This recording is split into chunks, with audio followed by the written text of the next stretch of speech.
I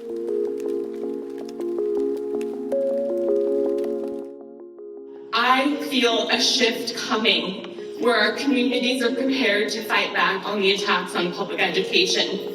You saw 32,000 people call the governor and ask him to veto House Bill 93.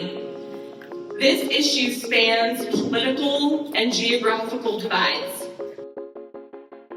Once again, good morning and welcome to Boise. Welcome to IEA's 132nd Annual Delegate Assembly. This is the highest governing body of the IEA, and it's an honor to work with all of you.